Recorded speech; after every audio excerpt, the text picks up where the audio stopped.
If you know all three sides of a triangle, can you find the exact length of its angle bisector? Let's find out. We have triangle ABC. The left side, AB, is 10 units. The right side, AC, is 8 units. And the bottom base, BC, is 12 units.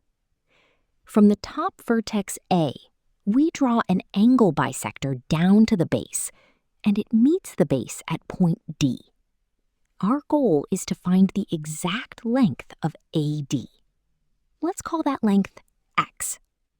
The interesting part is, we don't know where point D lies on the 12-unit base. So first, we need to find the two pieces of the base.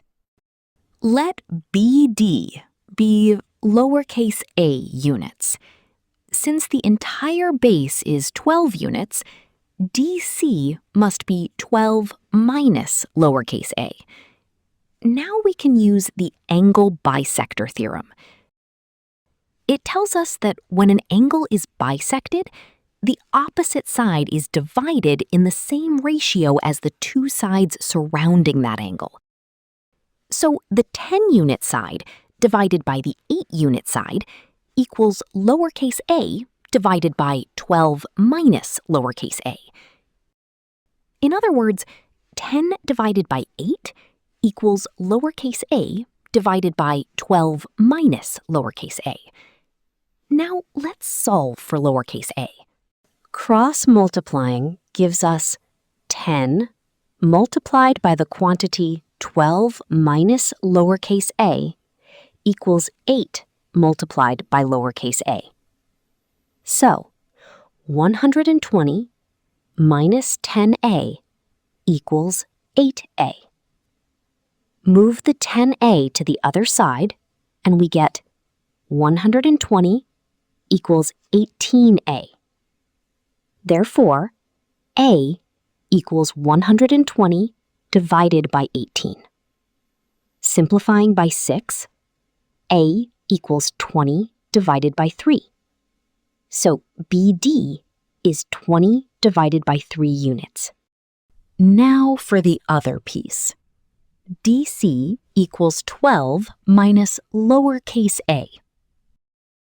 So DC equals 12 minus 20 divided by 3. 12 is 36 divided by 3. So DC equals 36 divided by 3 minus 20 divided by 3. That gives us DC equals 16 divided by 3. DC equals 16 divided by 3. Great. Now we know both pieces of the base, but we still need the length of the angle bisector, AD. And this is where a very useful formula comes in. There's a formula for the length of an angle bisector.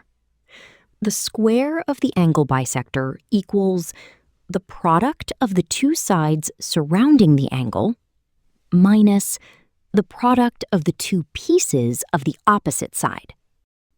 So in our triangle, x squared equals 10 times 8 minus 20 divided by 3 times 16 divided by 3. Let's calculate that. 10 times 8 is 80, and 20 times 16 is 320, while 3 times 3 is 9. So x squared equals 80 minus 320 divided by 9. Now we need a common denominator. 80 is 720 divided by 9. Therefore, x squared equals 720 divided by 9 minus 320 divided by 9. That leaves us with x squared equals 400 divided by 9. And now, take the square root of both sides. The square root of 400 is 20, and the square root of 9 is 3. So x equals 20 divided by 3. And that's our exact answer. the angle bisector is 20 divided by 3 units. And notice something really nice about this problem. We never had to find any of the angles. The angle bisector theorem gave us the 2 pieces of the base, and then the angle bisector formula took us straight to the answer. 3 side lengths, 1 angle bisector, and a surprisingly clean result.